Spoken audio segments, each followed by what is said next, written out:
jornada calurosa está en la zona central. Seguimos atentos a lo que pasa ahí en la zona rural, las cercanías de Arauco, con el pequeño Tomás de 3 años desaparecido hace ya 4 días. Novak Djokovic ganó por 9ª vez el Abierto de Australia esta madrugada y entramos al último mes del verano. En 30 días va a comenzar el otoño y entre las muchas cosas que vuelven están las clases. El año escolar se inicia en 8 días y el regreso de las clases presenciales ha sido una controversia importante de esta semana. También el calendario de vacunaciones y la rebeldía de algunos alcaldes que han defendido su decisión de vacunar a grupos fuera del calendario oficial que el gobierno ha defendido a toda costa.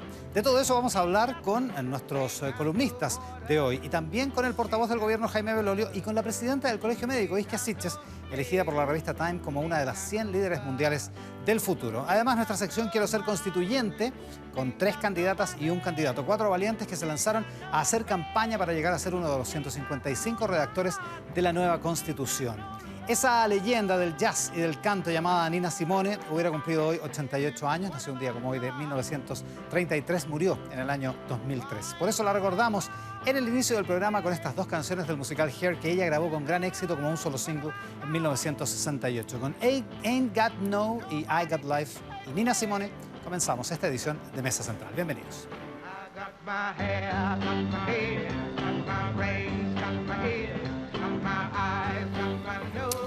Ya estamos comenzando esta edición de Mesa Central por la pantalla del 13 y también en simultáneo con Tele 13 Radio y en todas las plataformas de Tele 13. Veían al estudio que estaba solitario, en un momento más van a llegar nuestros columnistas de política y actualidad, pero vamos a abrir entrevistando a la presidenta del Colegio Médico que ya está en pantalla, vía telemática, la doctora Isquia Siches está con nosotros esta mañana. Doctora, muchísimas gracias por la gentileza de estar esta mañana de domingo. Buenos días.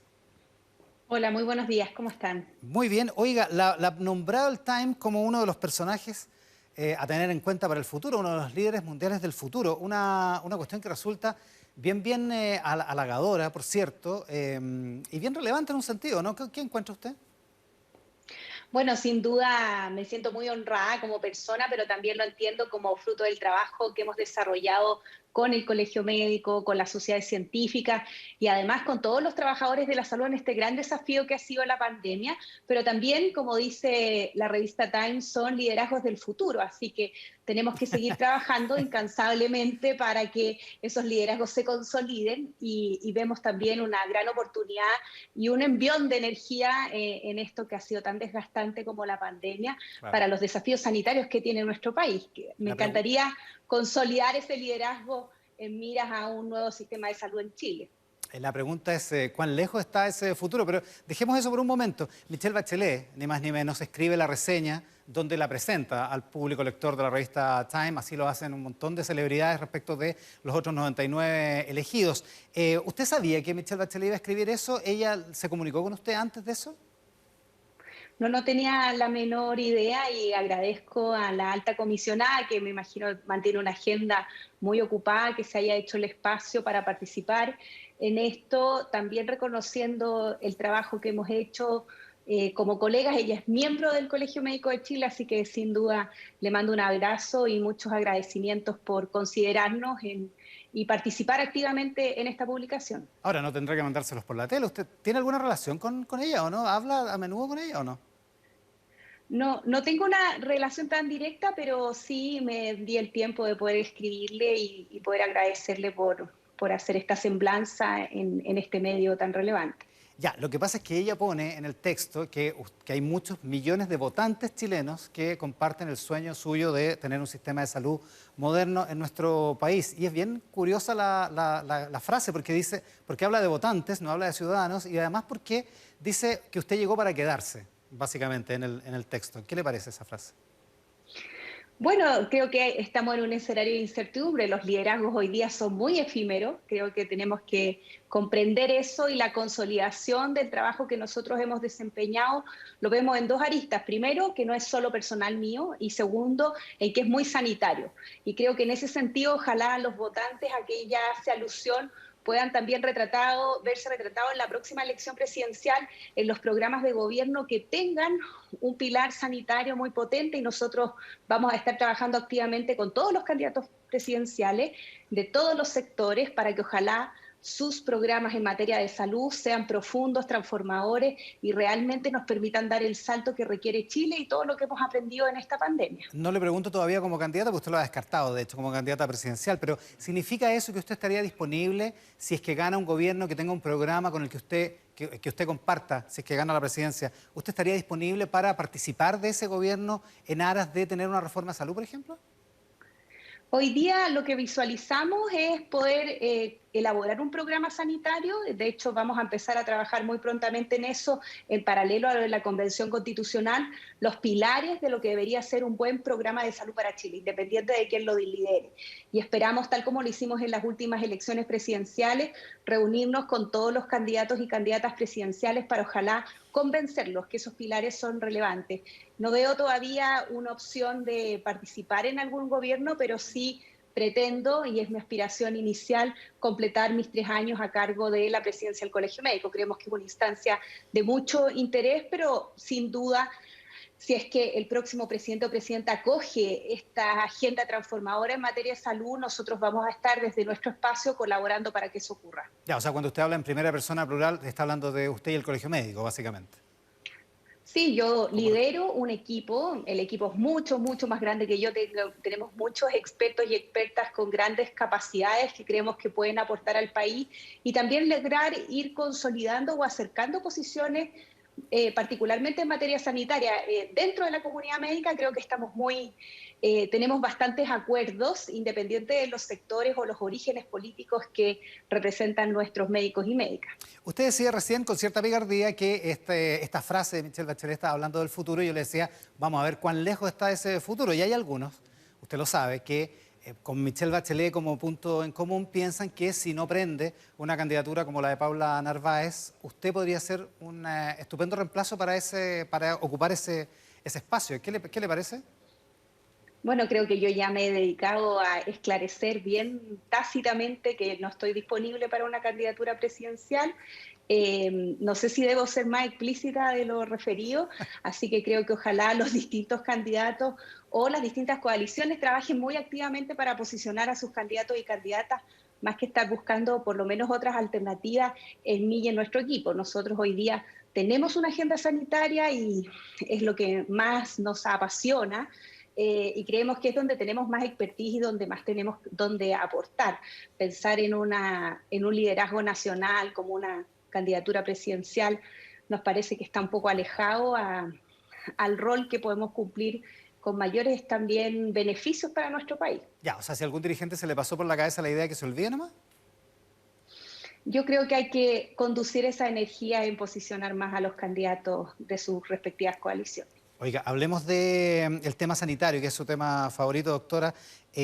Hablemos del proceso de vacunación. ¿Qué le pareció la controversia esta semana con los alcaldes que han tomado algunas decisiones fuera del calendario de vacunación? Hay algunos que plantean que eso incluso pone en riesgo el programa completo de vacunación.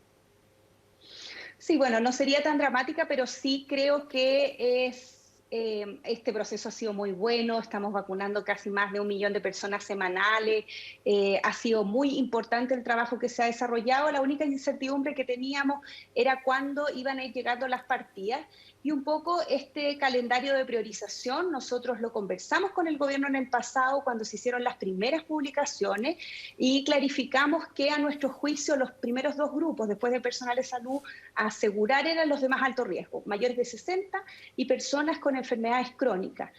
Se nos dijo que el personal prioritario tenía que ingresar, pero que iba a ser una cosa paralela y que no iba a retrasar a estos grupos que tienen más impacto en salud. Lamentablemente, justamente con la estrechez de las partidas y la gran velocidad que ha tomado Chile en su proceso de inoculación, esto se ha tenido que modificar. Nosotros levantamos las banderas rojas con el gobierno en su momento, tuve la oportunidad de conversar con el presidente y a esto se suma, además del impasse de la priorización, que algunos alcaldes, junto con la flexibilidad, tomaron algunas definiciones que a nuestro juicio no está bien. Podemos tener diferencias en la priorización, pero quiero ser muy enfática. La priorización se tiene que cumplir de Arica a Magallanes. Necesitamos que un proceso universal, gratuito, no deje la percepción de que las personas se pueden saltar la fila o que exigen privilegio. Y creo que en ese sentido, a diferencia de lo que ocurrió con otros mandatarios, el presidente de la República entendió el mensaje después de todo lo que ha pasado en nuestro país y él esperó el día que a su edad le correspondía para inocularse. Así debería pasar en todos los casos. Y también que los alcaldes, y lo he señalado en otras oportunidades, puedan comprender que a veces estos favoritismos o tomar definiciones locales sí tienen un impacto nacional. Llegan después los transportistas o las personas de las ferias libres a tocar la puerta de todos los municipios y nos crean un desorden que hay que intentar evitarlo y ser muy ordenados para que esta política pública funcione. O sea, ¿usted le pediría a los alcaldes prudencia y disciplina? De todas maneras, esto es algo que es nacional, tenemos que lograr que se haga de forma sincrónica, independiente de la diversidad de los territorios que tenemos y que no hayan definiciones locales. Se permitió flexibilidad, pero en cosas más bien de edades. El lunes le tocaba a los de 64 y bueno, que se vacunen los de 63. Uno lo entiende, pero ampliar a grupos que no estaban dentro de los priorizados por la velocidad de ingreso a las vacunas a nuestro país, termina postergando los grupos que son más relevantes de vacunación y también termina justo en las mismas redes sociales creando esta sensación de que hay personas que tienen privilegio en nuestro país y creo que con lo que ha pasado en Latinoamérica y también en el mundo, Chile tiene que intentar activamente no caer en ese error. Sí, a propósito de eso, la famosa vacunación VIP en Argentina o el Vacunagate en Perú, ¿usted cree que a raíz de estos 37.000 personas que no están en ningún grupo de riesgo ni en ningún orden de prelación en el calendario y que ya se han vacunado, ¿usted cree que en Chile existe el riesgo de una vacunación VIP o estamos lejos de eso? Espero que no, pero creo que tenemos que investigar estos 37.000 casos. De estos errores también se aprende y poder ver si es que esos registros están mal ingresados, si es que hay personas de grupos que se ampliaron específicamente, o si hay casos en donde altas autoridades definieron vacunar a sus familias y amigos. Creo que son tres escenarios muy diferentes y es un número importante de vacunas para que esto no siga ocurriendo. Nos falta mucho proceso de vacunación todavía y el último ciudadano o ciudadana que se vacune en el país tiene que quedarle la percepción de que acá nadie tuvo la oportunidad de saltarse la fila o por lo menos las instituciones del Estado, tanto municipales como nacionales, no lo permitieron y fueron lo suficientemente enfáticas para que no ocurriera. En eso se ha hecho gran ruido, particularmente en redes sociales, porque se incluyó a los parlamentarios dentro del personal del Estado, de los funcionarios del Estado que son esenciales o que cumplen labores que son de riesgo. ¿Qué piensa de que se hayan vacunado los parlamentarios?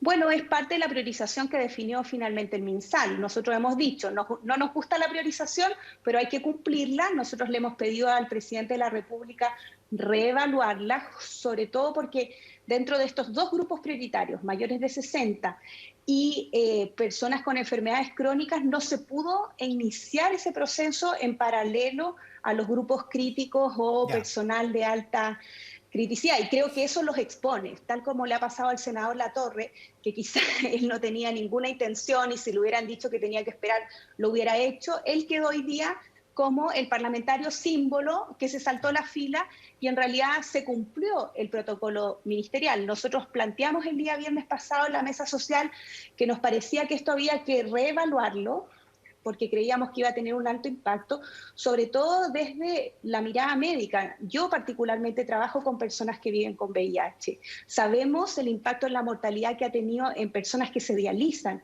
La mortalidad es casi 10 veces mayor que a la población general, o lo que ocurre con las personas trasplantadas, que son grupos que se sienten que ellos no tuvieron ni el peso en los activistas o en el lobby para poder influir a no quedar postergados y hoy día van a iniciar su proceso de vacunación el 8 de marzo.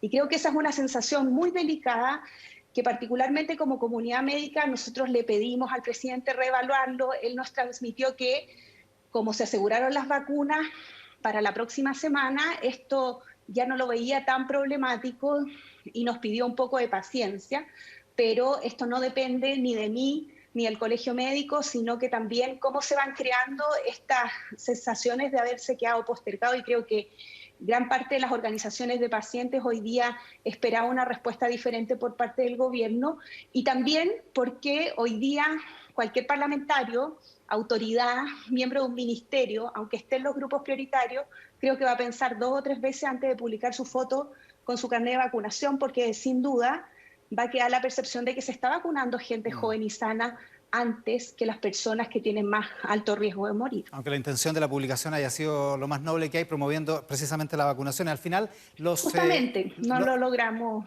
lamentablemente. En al ese final, sentido. los crónicos menores de 60 años quedaron a partir del 8 de marzo, como dice usted, es lo que le reafirmó el propio presidente. Se verá qué es lo que ocurra. Oiga, y en el otro tema controvertido esta semana, el tema de las clases presenciales. ¿Qué piensa el Colegio Médico? ¿Tiene una opinión respecto de esto? Porque la verdad es que la defensora de la niñez, el ministro de Educación y el Colegio de Profesores difieren en torno a la fase en la que se puede volver a clases presenciales, pero el argumento del Ministerio y de la defensora de la niñez, por ejemplo, es que ese es un tema, una definición que en realidad le corresponde precisamente a los infectólogos, a los médicos, a los científicos, a los que saben del asunto, y no ni al Colegio de Profesores ni al Ministro de Educación, digamos.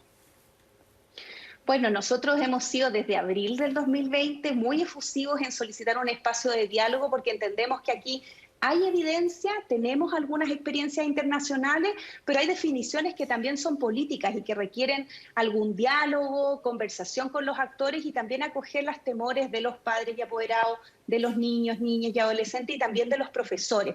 Y esa instancia, lamentablemente, con el Consejo Asesor que se constituyó en octubre del 2020, no se logró resolver. Yo he insistido mucho y espero que esta semana tengamos buenas noticias en torno a un espacio de diálogo más abierto, en donde también se puedan ir definiendo esto, por ejemplo, de las fases, de materias de vacunaciones, pero como Colegio Médico, tal como lo ha planteado la Sociedad Chilena de Pediatría y también la Defensora de la Niñez, estamos interesados en que las clases presenciales partan con todas las medidas de cautela, sin exponer a los grupos y clarificando también todas las dudas que existen. Esperamos tener talleres con los profesores, vamos a desarrollar uno junto con el Colegio de Profesores, y también talleres para los padres y apoderados para aclarar. Ninguna situación es de riesgo cero, pero el riesgo que impone esta pandemia, bien versus como todas las malas prácticas y también toda la vulnerabilidad que traen, particularmente en los niños que son de comunas más vulnerables, hace sin duda repensar esto y poder trabajar tal como lo hemos hecho en vacunas, que creo que ha resultado bien, y alinear a los distintos actores a que nos interesa retornar a clases y tenemos que encontrar las mejores formas de hacerlo. Espero que realmente esa instancia se pueda montar a lo largo de esta semana y prepararnos para una fase inicial a partir del 1 de marzo. Lo más probable es que no va a ser con la presencialidad que esperaba el gobierno, pero también el gobierno en esto tiene que ceder porque requiere acuerdos y participación de la comunidad educativa. La doctora Isquia Siches esta mañana en Mesa Central. Doctora, muchísimas gracias por la gentileza de estar esta mañana de domingo con nosotros. Muchas gracias, que les vaya muy bien. Buenos días. La doctora Isquia Siches, la presidenta del Colegio Médico, esta mañana en Mesa Central. Hacemos una pausa y al regreso vamos a estar, ahí sí está la imagen de la ciudad de Valparaíso, está la mañana en Valparaíso muy despejada también, igual que acá en Santiago. Al regreso conversamos de política y de actualidad con nuestros columnistas acá en el estudio de Mesa Central, en la pantalla del 13, en simultáneo con Tele 13 Radio y todas nuestras plataformas. Estamos de vuelta en esta edición de Mesa Central domingo por la pantalla del 13, en simultáneo con Tele 13 Radio. Suena Nina Simone, que hubiera estado de cumpleaños hoy, hubiera cumplido 88 años. Y en el panel de la política y la actualidad esta mañana, Javiera Parada. Javiera, ¿cómo estás? Buenos días. Buenos días. Quique Mujica. Muy buenos días. Gonzalo Miller. Hola, muchas gracias por estar este domingo con nosotros. Vamos a partir de inmediato, lo más importante de la semana para ti, Javiera Parada. Como me imagino que vamos a hablar de temas país, para mí lo que pasó esta semana en el mundo es bastante interesante y decidor del momento en el que estamos viviendo. Creo que lo que pasó en UK con la Corte que le dio derechos laborales a los trabajadores de Uber, lo que está pasando en Australia y en Francia con la regulación a Facebook y Google, y lo que está pasando en Alabama también con un grupo de trabajadores que se quieren sindicalizar, quiere decir que la globalización está empezando a regular ciertas cuestiones que no estaban reguladas, y creo que eso es una muy buena señal para continuar con el desarrollo del mundo. Y por otro lado, fue la reunión del G7 donde los líderes de los países más desarrollados también se comprometieron a que la vacuna llegue a todos los lugares del mundo. Hoy día hay 130 países que no tienen acceso a la vacuna Biden, Angela Merkel y Macron se comprometieron a colaborar en eso. Entonces creo que pareciera que de las cuestiones positivas que nos va a traer esta crisis sanitaria, social y económica es que quizás la globalización comience a andar a un otro rumbo con más solidaridad y con el multilateralismo muy presente. Sin contar que Biden devolvió a Estados Unidos a la globalización. Así es. Ni más ni menos. Quique Mujica, para ti, lo más importante. Bueno, para mí la noticia hay dos noticias, dos aristas de una misma noticia, que es el proceso de vacunación. Por un lado, lo positivo que entiendo... Fíjate que el próximo domingo muchos vamos a estar preparando ya útiles escolares porque parte las clases el 1 de marzo. El 1 de marzo, exactamente. O sea, ya pasaron las vacaciones para que la gente se alegre en su casa. El comentario optimista del día. El comentario optimista del día. Estamos en el último mes del verano, ya que estamos. Sí, lo que me más parece es que me parece que hay cierto consenso y hay una cuestión de tira y afloja con las fechas respecto de cuándo vamos a volver, una vamos a conversar después, cuándo se va a volver 100% presencial. Porque esa es la gran discusión. No hay discusión que esto parte el 1 de marzo, que hay 3 modelos, híbrido, presencial y online, que unos quieren el online solamente, otros quieren el híbrido y otros están preguntándose todos cuándo va a ser el presencial 100%, que ahí está la discusión. Y está en directa relación con el proceso de vacunación. Por eso te decía que lo positivo del proceso de vacunación son casi 2.827.000 personas vacunadas ya. Y lo malo es, yo no quiero hablar de desorden porque es como hacer muy superlativo un problema que es real, que son los vacunados que no harían ser vacunados. Y esto a raíz 37.000, digamos. Claro, a raíz de lo que está pasando en Perú y en Argentina, que ha sido descarado este vacunatorio VIP. Estaba leyendo que el sindicalista, famoso Hugo Moyano, se fue a vacunar él, pero no solo él, llevó a su mujer y a su hijo de 20 años. Sí, porque dijo que trabajaba en una obra social, que es como trabajar en una clínica, digamos. Claro, porque estos sindicatos tienen hospitales, clínicas en Argentina. Entonces, yo no sabía que Hugo Moyano tenía tantos talentos. Digamos. Claro, además, claro, y el hijo de 20 también, es como Doggy House, como se llama Dr. Hauser. Como The Good Doctor. Claro, pero el tema es que esta discrecionalidad para atribuir las vacunas siempre... ¿Por qué no lleva a la sospecha? Siempre, inevitablemente. Puede ser injusto o no, pero es preferible seguir, como decía la presidenta del Colegio Médico que entrevistaste recién, seguir los protocolos y que los alcaldes no se pasen de listo ni de figuritas. Vamos a hablar de ese tema más en profundidad. Gonzalo Miller, ¿para ti lo más importante? Sí, va a tomar el hilo optimista de Quique. Yo creo que ya se nos viene marzo, hay que estar optimista y hay que encontrar razones. Yo creo que hay razones para estar optimista. En la misma línea de la vacunación aparece el precio del cobre. El viernes llegó a $4 el precio del cobre. Es verdad.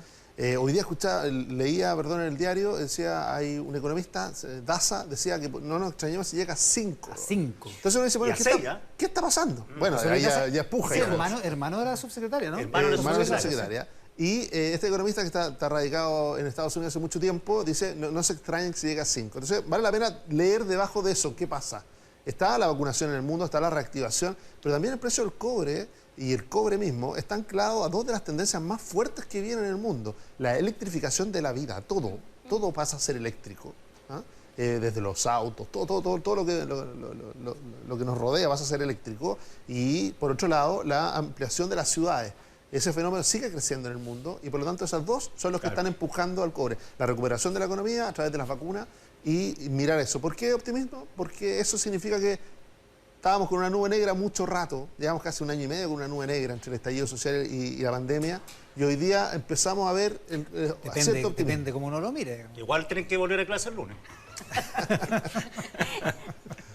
Ya, pero es cierto, hay una cosa, es una súper buena noticia, particularmente para el ministro de Hacienda y para el director de presupuesto. Y piensa que hay el cobre va acompañado del litio, que también tenemos, y el hidrógeno verde, que también tenemos. O sea, hay un futuro que parece que para Chile las tendencias de lo que viene nos van a pillar bien puestos, bien preparados. No es casualidad que en esas 3 industrias nosotros tengamos ventaja. Por eso te digo que me parece un poco extemporáneo también, de pronto, esta discusión sobre si un país extractivista o no. Porque al final todo esto tiene que tener un valor agregado si se hace bien, el hidrógeno verde, el litio. Codelco no es que saquen robo que las mandan. Entonces es un poco injusto, digo, con las potenciales del país, porque países como Países Bajos son forestales gigantes y también dicen es plantar un árbol y vender el árbol. Hay mucha inteligencia atrás. La transición energética, que es un compromiso y una necesidad, va a requerir estos nuevos combustibles y eso requiere también mucho cobre, ¿no? Como decían, y eso es un proceso que va a ocurrir en el mundo. Déjenme devolver, los queridos contertulios, a la cosa pedestre de nuestro debate nacional. Hay muchos alcaldes que dicen, tenemos el conocimiento del territorio, de nuestras comunidades, tenemos la prerrogativa, tenemos incluso el criterio y la experiencia para tomar algunas decisiones respecto del calendario de vacunación. Ellos defienden, muchos de ellos, esa prerrogativa y por lo tanto no nos asusta que nos amenacen con sumarios sanitarios, no corresponde que nos amenacen de esta manera. Eso dicen los alcaldes, Javier. Sí, a ver, yo lo primero Algunos. que creo es que hoy día el mundo nos está mirando nuevamente por cómo han sucedido las primeras semanas de vacunación. Vamos a una velocidad que llama la atención en general en el mundo y eso ha sido gracias, creo yo, a los aciertos que ha tenido la autoridad sanitaria y el gobierno para prever las vacunas. Y yo creo que el éxito de la estrategia sanitaria ha tenido que ver con que ha habido una autoridad y que se ha puesto todo el resto atrás. Es verdad que a eso ha contribuido mucho también las distintas instancias de participación como la mesa social, la mesa de expertos, para poder ayudar a la autoridad a tomar las decisiones o a corregir el rumbo. Por lo tanto, creo que sería muy importante que continuáramos con esa manera de trabajo y que no comenzaran a haber distintas cabezas que tienen distintas opiniones. Sobre todo por lo que comentábamos antes, que es que cuando comienza la desconfianza dentro de la población, de que no hay como un camino de quiénes son y parece que hay caminos por al lado, bueno, es un problema para cualquier estrategia sanitaria. Yo creo que es muy importante que no se haga política con el tema de las vacunas, campañas, quiero decir con esto, política partidista. Y también quisiera hacer un llamado a la responsabilidad de los ciudadanos, porque si bien es cierto aquí se puede, o sea, hay autoridades e instituciones, creo que es muy importante que las y los ciudadanos que estamos quizás acompañando a adultos mayores o a personas que son de los grupos de riesgo, también sepamos que no es nuestro turno y que tengamos que tomar esa vacuna aunque nos la ofrezcan cuando nos corresponda. Yo creo en esto que el trabajo mancomunado de todos los actores, organizaciones de la sociedad civil, autoridades y las ciudadanas y ciudadanos es muy importante. ¿Quique? Sí, a ver, el tema de los alcaldes es cierto que ellos tienen conocimiento de la comuna, de los ciudadanos, pero cuando uno suma excepciones, se transforman en esto básicamente en generalizaciones. Entonces, 1000 excepciones ya no es una excepción. Entonces, y lo digo sobre todo porque, ojo, hay 500.000 de personas, hoy día viene un artículo en el Mercurio, ayer, perdón, de Isidora Vargas, los periodistas más Chávez, que hay 500.000 de rezagados en la edad crítica, claro. 75 hacia arriba. 500.000, o sea, mira, 167.000 mayores de 80 años no se han vacunado. 167.000. Claro, son muchos todavía. Mucho. Entonces, como las vacunas no son infinitas, son finitas, están distribuidas de una manera racional, cada persona que se vacuna significa que otro se deja de vacunar. Y si tenemos 500.000 de personas en alto riesgo, yo creo que hay que concentrarse básicamente en esa población. Y por eso digo que, ok, los alcaldes pueden tener, pero esto es un raciocinio que se condice con la preocupación de la autoridad sanitaria. O sea, que ese 500.000 de personas son gente susceptible de morir si se contagia. Perdona, pero en el artículo ese de ayer donde venía esto, también contaba que hay municipios que están destinando recursos para que puedan ir a vacunar a los adultos que están a domicilio, claro. Claro, a domicilio o incluso en regiones que habían viajado 4 horas para ir a vacunar a un señor que además no lo habían pillado y estaban esperando que bajara. Pero yo creo que como el Quique, que hay que destinar los recursos a encontrar a las personas en grupos de riesgo que todavía no han accedido a la vacuna y además a desplegar la campaña comunicacional que sea necesaria para convencer a quienes no se quieren vacunar, que todavía hay un 30% que desconfía de la vacuna, de que es imprescindible que se vacunen. Ese número ha ido bajando, ¿eh? Por ellos mismos, pero además por el resto de la sociedad. Sí, lo que pasó que Daza... esa gente que no se quería vacunar, una parte era porque son antivacunas, 2 porque han escuchado lecera en cualquier parte, y 3 porque querían ver qué pasaba con los primeros que se vacunaban. Sí.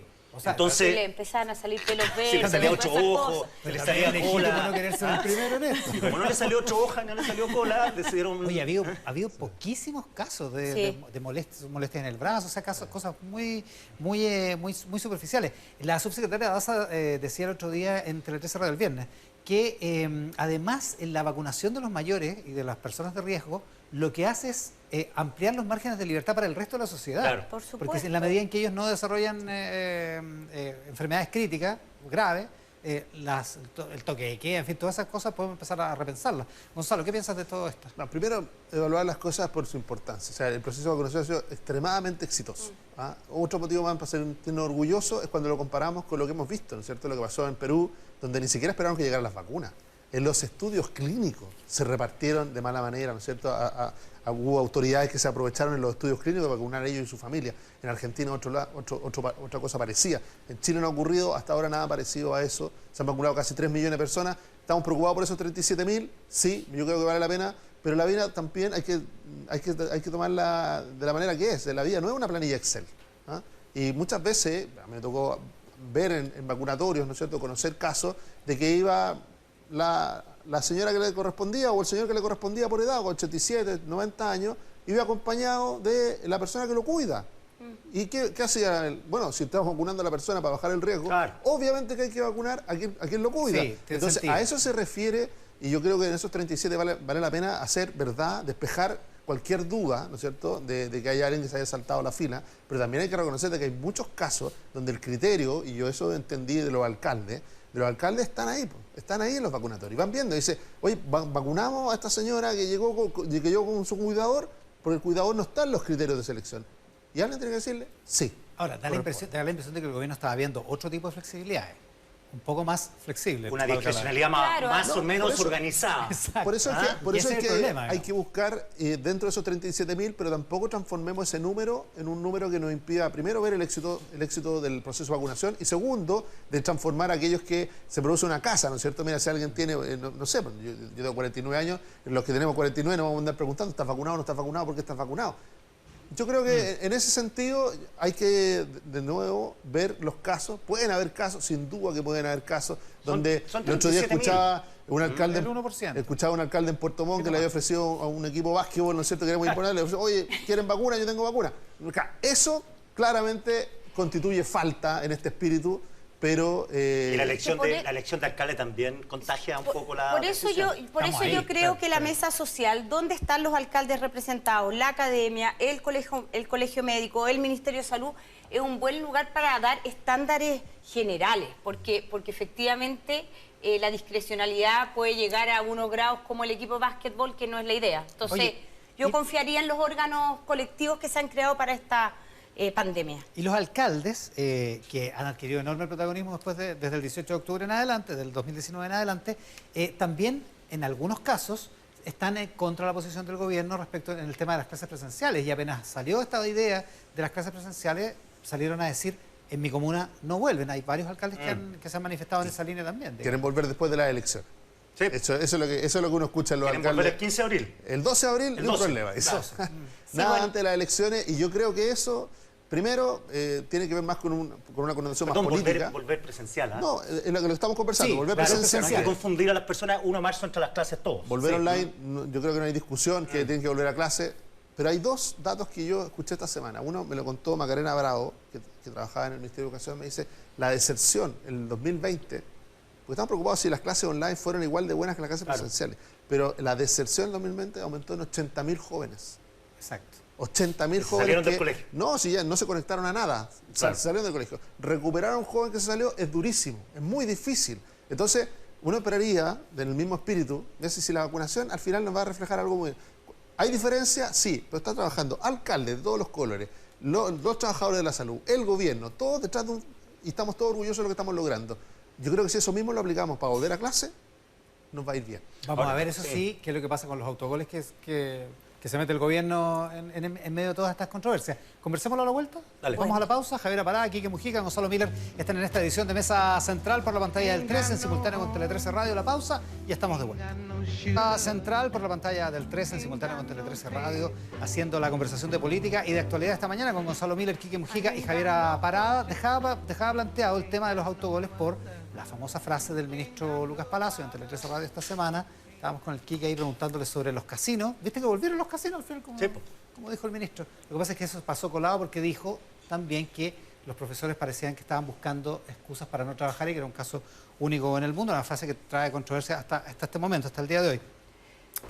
Javiera, ¿qué piensas del incidente y de la actitud del gobierno en esto? Sí, antes de eso quiero decir que me han escrito un par de alcaldes para que no generalicemos, porque en la mayoría de las comunas se ha respetado las instrucciones del MinSal y es importante decirlo. Tiene toda la razón. Así que aclaro. Es un gremio aclaro poderoso el de los alcaldes. Hemos hablado, sí, tienen capacidad y tienen WhatsApp. Sí, siempre hemos hablado de algunos alcaldes que son los que están en esta rebeldía. Y en general, como decía Gonzalo, el proceso ha sido bastante ejemplar. Volviendo a las desafortunadas declaraciones del ministro Palacio, yo creo que esas declaraciones, por supuesto, que no ayudan a uno de los que debería ser los objetivos país hoy día, que es el retorno a clase presencial, porque como dice el Quique, el retorno a clases va a ocurrir, pero todas las evidencias nacionales e internacionales dicen que el impacto de las no clases presenciales es gigantesco. La brecha va a aumentar muchísimo, ya ha aumentado entre los niños que tienen conexión, tienen padres que se pueden preocupar, tienen espacios físicos adecuados para tener las clases en sus casas, y los que no, que en nuestro país son la inmensa mayoría. Ayer salió en La Tercera una entrevista a Stephen Fraser de la Education Endowment Foundation, que es muy interesante sobre la evidencia de cómo la no presencialidad está afectando, porque por supuesto la educación en el colegio no es simplemente la entrega de conocimientos, sino una serie de habilidades de sociabilidad, para lo cual es clarísimo que la presencialidad es muy importante. Lo otro que él decía también es que la pandemia está develando en el mundo la importancia de los profesores y de lo que hacen los profesores y las profesoras, ¿no? Que en algún momento se creyó que podríamos a través de ciertas aplicaciones entregar conocimiento. No, hay una serie de habilidades que los profesores le entregan a los niños, sobre todo a los más pequeños, que han quedado en evidencia, y va a ser muy importante poder trabajar con ellos para que durante este año logremos el 100% de presencialidad. Oye, para ordenarle un poco, para ordenar el panorama a los papás, yo insisto, porque mucha gente sigue con las dudas. Aquí la idea del gobierno es tener vacunados 5 millones a 80% de la población en el primer trimestre, enero, febrero, marzo. 5 millones de vacunas. Y en el último, a fines del primer semestre, tener a prácticamente 15 millones. Es una meta que pues 30 de junio. Está sujeta a si las vacunas llegan, no llegan, etcétera, pero todo indica que el cronograma se cumple. Es decir, en el peor de los casos, las clases presenciales tendrían que partir el segundo semestre. La diferencia entre el colegio de profesores y el gobierno es que el gobierno dice que pueden volver las clases presenciales las comunas con fase 2. Y el colegio de profesores dice, no, queremos fase 4. Con la pandemia controlada. Controlada. Entonces ahí dice, bueno, cuando estemos en fase 4, que significa, está en directa relación con el proceso de vacunación, o sea, para que los papás se hagan una idea del semestre, esto debería terminar, creo yo, en una fase 3, que es el punto intermedio entre una posición y otra. Entre Calera y Quillota. Claro, entre Calera y Quillota. Entonces, con la fase 3, es decir, claro, el colegio, es más, porque cuando tú entrevistaste a Carlos Díaz, el presidente del Colegio de Profesores... Quique Mujica sería un estadista. Oye, cuando entrevistaste a Carlos Díaz, el presidente del Colegio de Profesores, él decía que ellos estaban dispuestos a un híbrido el 30 de marzo. Sí. Decía, los alcaldes dicen el 12 o el 15, porque tienen que desarmar los lugares de votación. Abril, exactamente. Claro. Sí. Dice el 30 de marzo, pero híbrido. Él encontraba que era mucho el 15 de abril, de hecho. Claro. Pero están mirando junio para 100% presencial. Después de las vacaciones de invierno, en el fondo. Te comentaba que en Estados Unidos está la misma discusión, la misma. Así que y ellos van un poquito más adelantados por el tema de que están al norte. Y el tema es gobiernos federales que están mirando la disputa entre padres y apoderados, una parte, y otra parte que está a favor de las clases presenciales. Los gremios, los sindicatos de profesores que dicen, no volvamos a clases. Y los expertos, entrevistados por New York Times, dicen, las vacunas, hay que volver a clases sí o sí, ahora ya. La vacuna no es un factor determinante para volver. Y dicen que los colegios solo tienen que parar sus clases presenciales si están contagiados dentro del colegio. Claro. Si hay brote adentro del colegio, ¿no? Claro, el contexto dice no influye. Si hay una comuna, llamémoslo en fase 2, da lo mismo. Si se contagia dentro del colegio, esto para. Entonces, pero tenemos la misma discusión en todas partes. Pero la propuesta, Patricia Muñoz, de la Defensoría de la Niñez, era los primeros en abrir y los últimos en cerrar los colegios, que es una frase Merkel. Exactamente, eso es la política que se ha aplicado, Claro. por lo menos en Europa, en la mayoría de los países. Gonzalo. Claro, pero no se ha cumplido en Chile. En Chile se cerraron, fueron los primeros en cerrar los colegios y hoy día estamos viendo las consecuencias de haberlos cerrado tan tempranamente. Yo creo que aquí el proceso educativo es básicamente aprender a diferenciar. Y es clave hacer la diferencia entre una situación y otra, entre que no todo y lo que está en lo opuesto de eso es la generalización. ¿Ah?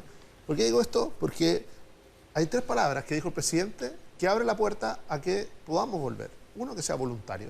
¿Quién mejor que los padres y apoderados va a poder decidir? Porque no va a estar pensando en los colegios o en las escuelas o en los liceos de Chile. Va a estar pensando al que va su hijo. ¿A qué escuela va su hijo? Claro. ¿A qué liceo va su hijo? ¿Está bien? ¿Está con protocolo vigente? ¿Se puede?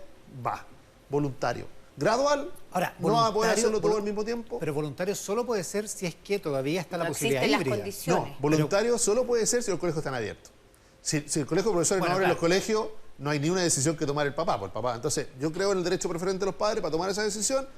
Para eso, los colegios tienen que estar abiertos. Con los protocolos necesarios, con todo, pero los colegios tienen que estar abiertos para que los papás empiecen a poder tomar esas decisiones de manera libre. Pero también debe ser gradual. No todos van a poder volver de lunes a viernes, ¿no es cierto?, a tener clase igual que siempre. Me parece que hay un 40% de los colegios que es capaz de hacer eso. Pero de nuevo, la diferenciación es solo un 40%, pero hay un 40% que es capaz de hacer. Hay otro 60% que va a requerir de una gradualidad, de alternarse, de cosas más híbridas. Y quizá hay papás que van a preferir, con total libertad e información, esperar mucho más incluso para que su hijo asista al colegio. Y esa alternativa, la online, tiene que estar vigente al menos todo este año. ¿Ah? O sea, no es una cosa así como que, mire, usted va a tener libertad. Claro, eso es lo que te decía, que si no está vigente la alternativa online, ya se acaba la voluntariedad, digamos, porque tenéis que mandar al niño al colegio, porque si no... Yo creo que se tiene que mantener esa alternativa mucho más allá incluso de lo que estamos pensando de la lógica de la vacunación. ¿Ah? Porque el proceso educativo también no tiene que ver con que una semana, con las externalidades que se produzcan en el proceso de vacunación. Pero volver a clase es muy importante. Yo creo que de verdad es muy importante, no solo por el proceso educativo en sí mismo. Hay otro dato, así como 80.000 jóvenes ya se salieron del sistema educativo, teniendo edad para hacerlo, lo que es un problema gigantesco para la sociedad y para esos mismos jóvenes que ven limitadas sus oportunidades. Al mismo tiempo, tenemos que las denuncias por abuso en menores de edad han caído un 30%. ¿Por qué? Porque la mayoría de esas denuncias las hacían profesores, las hacían los colegios. Los niños ya no están en los colegios y por lo tanto esas denuncias no se están haciendo. Vaya. Están bajo. Y yo ahí entiendo la intervención de la Defensora de la niñez. la defensora de la niñez, ¿no es cierto? La señora Muñoz, cuando dice, bueno, aquí deberían ser prioridad el regreso a clase de los niños, porque no solamente está el proceso educativo, está también esta otra manera de protegerlo. Javier Parada. Sí, yo creo que aquí también hay que decirlo, igual que hay que decir que el gobierno lo hizo muy bien con el tema de las vacunas. Yo creo que aquí, más allá de la actitud del colegio de profesores, que representa un número de los profesores del país, ha faltado generar condiciones de diálogo de las comunidades educativas, que es un poco el reclamo que hay. O sea, donde ha sucedido que las comunidades con los padres, los profesores, los responsables del colegio y los alumnos han podido conversar, ese proceso está ocurriendo y por eso hay colegios que van a abrir. Pero desde el gobierno no se han dado las señales para incorporar ese diálogo, aparte de avanzar en las condiciones sanitarias de los colegios, a todos los actores. Y ese es un reclamo que yo creo que es atendible. La pregunta es si ese diálogo tiene que ser nacional o tiene que ser un diálogo establecido en cada comunidad, digamos. Yo creo que el territorio es importante, pero tiene que haber un diálogo nacional. Yo en eso estoy de acuerdo con Javier. Ahora, el punto es que ese diálogo sí ha existido. Es el colegio de profesores el que se había negado a sentarse a esa mesa. De hecho, por eso son malas las generalizaciones. Los profesores son por esencia planificadores. Tienen planificado el regreso. Los colegios tienen sus protocolos. La gran mayoría participó de la mesa de diálogo del gobierno, que no se abrió, pareciera que la mesa de diálogo se instauró cuando se sentó el colegio de profesores. Esa mesa lleva meses trabajando. La mayoría de los colegios particulares subvencionados y públicos ya tienen sus protocolos, ya saben qué es lo que les falta, cómo lo hacen. O sea, el 100% de los colegios tienen, si el Ministerio de Educación se los pidió. Sí. Digamos. Entonces, Y lo que necesitamos es la voluntad política de que el día lunes, digámoslo así, el colegio de profesores decía no hay regreso a clase, y el día martes se abrió a un regreso a clase, a sentarse a la mesa y a volver a conversar de cuáles son las condiciones. Yo Claro, creo que ese es el fondo de la riesgo del conversación. retroceso, que el gobierno tenga que enfrentar a un colegio de profesores diciendo, Quique, diciéndole a los padres no manden a los niños al colegio. Claro, pero a ver, los 3 criterios del gobierno era gradual, flexible y voluntario. Sí. Flexible en la medida que pase algo en el colegio, se puede volver atrás, o sea, Exacto. online. Entonces, yo lo que por lo menos, no sé si peco optimista, y por la entrevista, no por instituciones, que hablamos la semana con Iván en el Mesa Central en la radio, uno ve una disposición a llegar a acuerdos. Si el problema son las fechas. Y cuando hay un problema de fechas, yo considero que no es tan grave en la medida que antes hablábamos de vuelvan todos y los otros no vuelve nadie. Entonces hay que ver esta semana si hay un llamado del Colegio de Profesores a imponer un calendario, no imponer, perdón, a sugerir un calendario que se converse y más o menos esté claro, a ver, va a ser esto en marzo, abril, mayo, va a depender del proceso de vacunación, que el proceso de vacunación sigue siendo una quimera, se ha hecho perfecto hasta ahora, pero sigue siendo una quimera porque las vacunas puede ser como pasó en Europa, que puedan atrasarse, no digo que no lleguen, pero podría ser, pero hasta ahora ha funcionado perfecto. O sea, uno puede pretender tener un cronograma de vuelta a clases que sea sensato y seguro. Javiera. Sí, yo creo que efectivamente había un cambio de actitud del Colegio de Profesores después de la reunión del martes y creo que la intervención de la Defensora de la Niñez fue muy clara e importante. Pero creo que es también muy importante que no perdamos de vista que el acceso a la educación online no es un acceso universal hoy día en nuestro país. O sea, todavía en nuestro país hay pueblos que no tienen electricidad las 24 horas del día. Y yo leía hoy día, creo que hay un colegio en Pedro Aguirre Cerda donde el 70% de los alumnos no ha podido acceder a las clases del año pasado. Entonces, quienes no tienen ese acceso, claro, no se metió nunca. No se metió nunca. Entonces, sabemos más o menos dónde están concentrados los niños y niñas y adolescentes que no han podido tener acceso a la educación online y que no la van a tener. Por eso la urgencia, creo yo, de avanzar en el diálogo con todos los actores y en las condiciones sanitarias que hagan posible que los padres también confíen en que los niños pueden ir a clase. Hay una cifra que hablaba en colegios rurales del 34% de los profesores que no tenía conexión. Claro. De los profesores, ni siquiera los alumnos. Está increíble. Y banda ancha, ¿para qué decir? Dispositivo, ¿para qué decir? O sea, hay un dispositivo en la casa que generalmente es prepago y los papás sí, lo utilizan, claro. Pero tampoco nos quedemos en la lógica de lo físico. Mucho tiempo cuando hablábamos de educación hablábamos de la infraestructura, del colegio. Claro. Y aquí estamos hablando de nuevo de que había que tener profesores preparados para hacer clases online. Que yo creo que los profesores se la jugaron muchísimo el año pasado a todo nivel para poder hacer esas clases, pero fue un proceso de aprendizaje sobre la marcha, ¿no es cierto?, bajo la obligación. Y yo creo que el cambio de verdad en la posición del Colegio de Profesores tiene que ver más con los profesores mismos que con el gobierno o con nuestra autoridad. O sea, tú dices el que Colegio de querían Profesores que se dio cuenta que no había piso en el propio gremio para una pelea que significara no volver a clase, cuando la mayoría de los profesores había hecho la pega para volver a clase. Gonzalo Miller, Quique Mujica, Javiera Pará, muchísimas gracias por estar esta mañana domingo con nosotros. Muchas gracias. El análisis de actualidad y de política esta mañana con nuestros columnistas. Al regreso de esta pausa vamos a estar con el ministro secretario general de Gobierno, Jaime Belolio, acá en el estudio de Mesa Central, por la pantalla del 13 en simultáneo con Tele 13.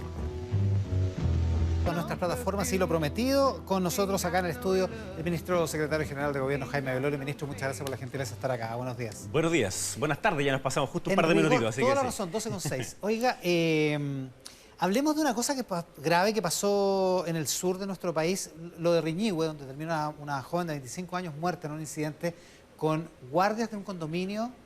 No está totalmente claro por qué estaban armados y si cuando fueron contratados en esa condición, armados. Y en Temuco, donde se ataca una inmobiliaria, hay una quema de máquinas, no hay víctimas humanas, personales, pero hay un atentado que es en el Temuco urbano, una cuestión que preocupó mucho en la zona porque no había ocurrido antes. A ver, yo creo que ambas cosas son o responden a situaciones súper distintas, pero ambas súper dramáticas también. Hemos visto que se ha exacerbado o aumentado la violencia en distintos ataques en algunas personas que son radicalizadas, pero yo quisiera primero que todo diferenciarlo de lo que significa la reivindicación mapuche o la cuestión mapuche, que es un conflicto que sabemos de muy larga data y que se soluciona no solamente desde el ámbito policial, sino que más bien del diálogo, se soluciona a través de sentarse a conversar, a través de política. Y lamentablemente hay quienes han querido enredar ambas cosas siempre o juntarlas. Y lo que hemos visto en algunos casos en Temuco y en la Araucanía son actos delictuales que responden más bien a organizaciones criminales que lo que están buscando es robo de madera, lo que están buscando es tráfico de armas o tráfico de drogas, y no tiene absolutamente nada que ver con el pueblo mapuche. Por tanto, seguir mezclando ambas cosas a nosotros nos parece que es profundamente equivocado. Lo mismo que pasa en el lago Riñihue. Lamentablemente hace algunos meses llegaron algunas personas radicalizadas que no eran de la zona, que han intentado con ciertas excusas tratar de tensionar y termina en esta situación lamentable en que fallece una persona, obviamente eso es algo que nunca debe ocurrir, y ahí lo que nosotros esperamos es que sea la Fiscalía y los jueces quienes determinen exactamente qué es lo que sucedió y que obviamente se haga justicia. Claro, en lo de Reñigüe está focalizado en la justicia, pero en lo de Temuco la gente está preocupada porque la verdad es que sienten que el Estado de Derecho el que está en juego, es lo que no se está respetando y que el gobierno no ha sido capaz de hacerlo cumplir. Bueno, como te decía, esto es una cuestión de larga data primero, no es algo que haya partido, digamos, en el último año, sino que hemos visto que se ha ido incrementando la cantidad de violencia y eso es algo que nos preocupa muchísimo. Tenemos nosotros una batería de proyectos que están en el Congreso que nosotros esperamos que sigan avanzando, tal como lo hicieron la última semana de enero, en donde hubo una comisión bicameral entre la Cámara de Diputados y el Senado, en donde se pudo avanzar en parte de esa agenda que entrega mejores herramientas para combatir el crimen organizado, el narcotráfico, el tráfico de armas, el robo de madera, el incendio de camiones, que es la que se ha denominado la ley Juan Barrio. Y aquí también tenemos otro problema, Iván, que es que después del 18 de octubre ha ocurrido un problema que es grave, que también es con la institución misma de Carabineros y el uso legítimo de la fuerza. No solamente un fenómeno chileno, también lo es internacional. En otras partes del mundo pasa algo similar.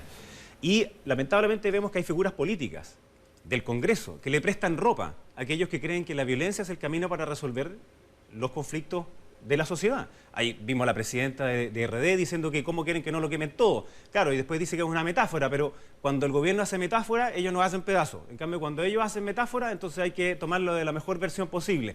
Después ponen proyectos de ley que pretenden dejar en la impunidad a aquellos que intentaron asesinar carabineros con bombas Molotov, que saquearon los centros de las ciudades, saquearon las pymes, quemaron infraestructura pública y buses. Ese tipo de cosas simplemente son muy negativas para la esencia misma de la democracia y nosotros tenemos que seguir combatiéndola.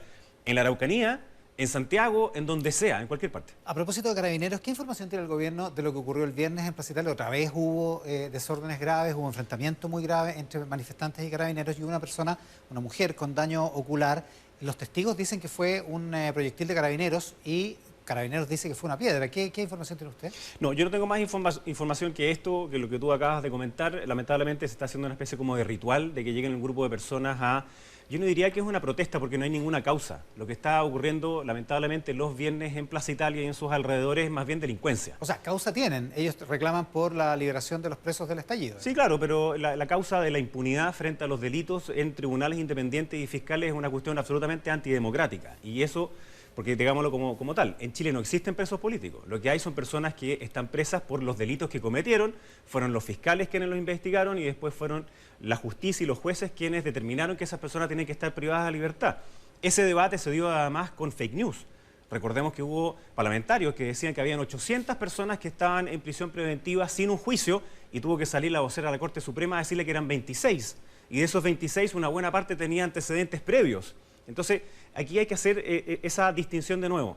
Las protestas, las manifestaciones, siendo pacíficas en un Estado de Derecho, es perfectamente adecuado y, inclusive, son buenas para la sanidad de una democracia. Cosa completamente distinta es cuando hay un grupo de personas que lo que pretende es intimidar a los barrios, intimidar y agredir a Carabineros la infraestructura pública. Entonces, son cosas distintas. Este hecho, obviamente, tiene que ser investigado como lo ha sido siempre. Nuestra política es que Carabineros tiene que actuar para regularizar el orden público, está sujeto a tres cosas fundamentales. Primero, los derechos humanos de las personas, siempre.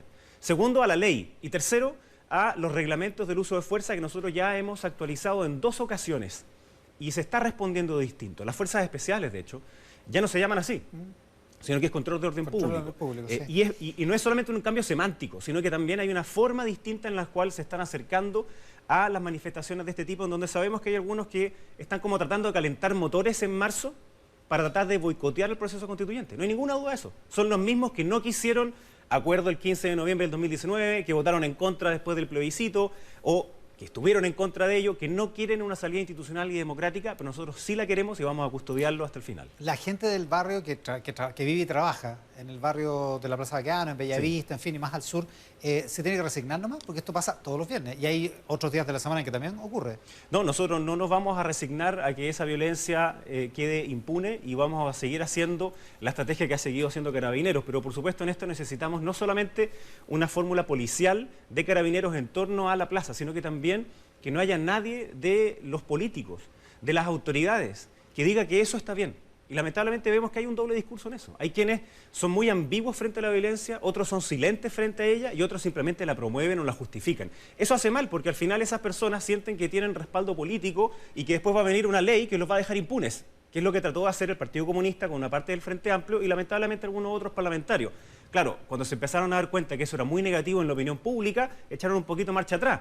Entonces, si alguien quiere discutir sobre las prisiones preventivas, es un debate súper legítimo, obvio. Pero pretender dejar en la impunidad a personas que son condenadas por tribunales independientes y por fiscales que los investigaron es simplemente una señal completamente antidemocrática. Ministro, cambiemos de tema. Hablemos de las clases presenciales. Primero, para despejar cualquier duda, el 1 de marzo parte el año escolar, sí o sí, eso no está en duda, ¿no? Absolutamente. Parte el 1 de marzo, lo que estaba en duda es cuál es la modalidad por la cual parten las clases, pero eso es una cuestión natural, digamos. En marzo se fija la fecha de inicio y esa fecha de inicio lo que está en duda, que lo discutían antes en el panel acá y también algo decía la doctora Siches, es cómo. Y en ese cómo, yo creo recordar de que en octubre se formó una mesa para que se llamaba Paso a Paso, volvamos a clase, volvamos al aula, en donde estaba la UNICEF, donde estaba por supuesto siempre el Mineduc, donde habían sindicatos también de trabajadores, apoderados, y eso implicó un trabajo bien sistemático de parte del Ministerio de Educación, así como de las mismas comunidades escolares, que entre diciembre y enero todos enviaron planes de cómo tenía que hacer ese retorno a clase. Y obviamente en modo COVID, no era un retorno a clases, nadie está empezando que el 1 de marzo vuelven las clases con cursos de 40 cabros adentro de la sala, por supuesto que no. Es siempre con seguridad y de allí que el presidente ha dicho que la vuelta a clase es primero voluntaria para los padres. Ellos van a ser quienes van a decidir si sus hijos finalmente van de manera presencial o no. Pero para que eso ocurra, las comunidades escolares tienen que estar disponibles para que eso realmente pase. Entonces, se necesita una cooperación de parte de toda la comunidad escolar, porque tal como lo han dicho todos los expertos, son lejos los estudiantes más vulnerables del país los que más sufren cuando no hay presencialidad en la educación. El trabajo en aula es insustituible en la educación. Ya, el martes el presidente dijo en el sur, estaba en Corral si no me equivoco, dijo que le agradecía el esfuerzo a todos los profesores de Chile que habían tenido un 2020 fenomenal en condiciones muy complejas para las que no estaba nadie preparado, en fin, y los felicitó. Pero más temprano, el ministro de Economía, Lucas Palacio, en Tele 13 Radio, dijo que los profesores, después aclaró que se refería al colegio de profesores en rigor, que el colegio de profesores andaba buscando argumentos para no trabajar. ¿Cuál es la posición del gobierno? ¿Cuál de las dos representa al gobierno? Por supuesto que es la versión que dijo el presidente y el ministro de Educación. A ver, yo soy hijo de una profesora que hizo clase más de 30 años en aula, así que sé que los profes siempre se han llevado tarea para la casa. Pero particularmente el año 2020, miles de profesores y profesoras se quemaron las pestañas literalmente adaptando las clases que hacían de manera presencial a hacerlo a través de lo digital, a través de lo telemático, que obviamente es muy difícil, particularmente en los cursos más pequeños. Entonces, hay un reconocimiento gigantesco de parte de la sociedad de lo que significó esa dificultad para muchos profesores y profesoras en zonas rurales, en los cuales ellos mismos iban a dejarle materiales, a veces a costo personal de esos mismos docentes. Entonces, nuestro mayor reconocimiento a esos profesores que son verdaderos maestros. Y por supuesto lo que se refería el ministro Palacio, y en eso nosotros ya dimos por cerrada esa polémica, se refería a las críticas del presidente del Colegio de Profesores, que lamentablemente hemos visto que en general se ha transformado más bien en alguien que se niega a las cosas en vez de proponer cuáles son las que puedan beneficiar a los estudiantes y a las comunidades escolares. Entonces, eso es lo que queremos. Nosotros no queremos transformar esto en una especie como de gallito político, que si los estudiantes no van a clases ganan uno y si van a clases ganan otro. No. Si uno lo mira desde la perspectiva educacional, lo que nos importa es que efectivamente podamos tener los aprendizajes que no se pudieron tener en el año 2020, recuperar particularmente para los estudiantes más vulnerables.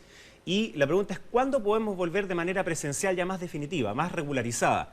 Y obviamente que no es el 1 de marzo, eso está claro, pero tienen que ser los padres y apoderados quienes definan eso y no ni el colegio de profe, ni tampoco el gobierno. Son los padres y apoderados quienes lo tienen que definir. Ministro, ¿qué va a hacer el gobierno con los alcaldes que están en rebeldía en el tema de las vacunaciones, en el tema del calendario de vacunas? A ver, en eso yo primero es agradecer también a muchas personas que contribuyeron a que fuera posible que Chile hoy día esté a punto de conseguir 3 millones de personas vacunadas. Ha sido una tarea gigantesca y en ella, por supuesto, que ha contribuido la salud primaria, el MinSal, el Ministerio de Relaciones Exteriores, el Ministerio de Ciencia, el presidente Piñera, a pesar que a algunos no les gusta, digamos, como que uno diga, mire, sí, lo hizo, porque desde mayo fue quien insistió, consiguió esos contratos con Pfizer, con Sinovac, con AstraZeneca, y eso implicó que para Chile hay 35 millones de dosis aseguradas. Entonces, primero la confianza para todos los ciudadanos de que sí, les va a tocar su turno, pero esas vacunas van llegando de a poco, no llegan todas de una, no están guardadas en una caja, sino que van llegando y por tanto se tiene que priorizar. ¿Y cómo se prioriza? por edad. Esa es la clave. ¿Por qué? Porque lamentablemente es la edad la principal razón que explica la mayor mortalidad del COVID.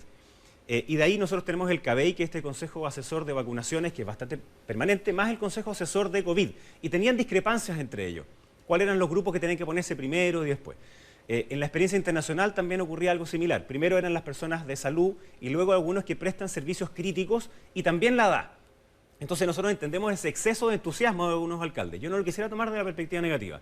Lo diría más bien de un exceso de entusiasmo, pero que si no poníamos ese calendario a través de una resolución, podía desbandarse un poquito. Y eso no lo queríamos porque esta semana que viene quisimos hacerla exclusivamente para aquellos que están rezagados, que son mayores de 65 años, más la vacunación de nuestros docentes. ¿Por qué?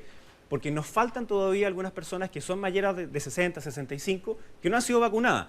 Algunos casos que nos ponían algunos alcaldes.